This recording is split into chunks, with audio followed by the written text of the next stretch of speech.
বাবা, তোমার উপর আমার কোনো অভিযোগ নেই, শুধু কিছু না বলা কথার ব্যথা রয়ে গেছে।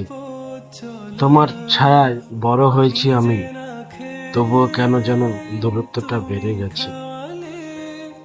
শৈশবে তোমার হাতটা শক্ত করে ধরেছিলাম, ভাবতাম তুমি থাকলে ভয় কিসের।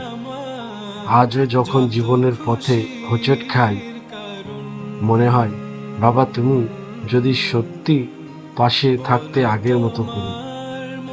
তুমি হয়তো নিজের কষ্ট লুকিয়ে আমার মুখে হাসি দেখতে চেয়েছিলে, তোমার স্বপ্নগুলো বিসর্জন দিয়ে আমার ছোট্ট স্বপ্নগুলো সাজিয়েছিল।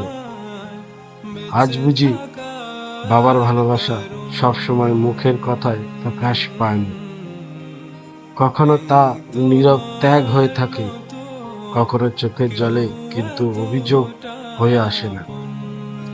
বাবা, তোমার উপর আমার কোনো অভিযোগ নেই, শুধু তোমাকে খুব মনে পড়ে। জীবন যতই ব্যস্ত হয়ে যায়, তোমার কথা মনে পড়লে মনটা আজও ছোট হয়ে যায়। যদি কোনো জন্ম সত্যি আবার আসে, তবে বাবা তোমার সন্তান হতে চাই। শুধু একটা কথা বলবো তোমায়, বাবা এবার তোমাকে একটু বেশি ভালোবাসতে চাই। পথ চলতে শিখেছি।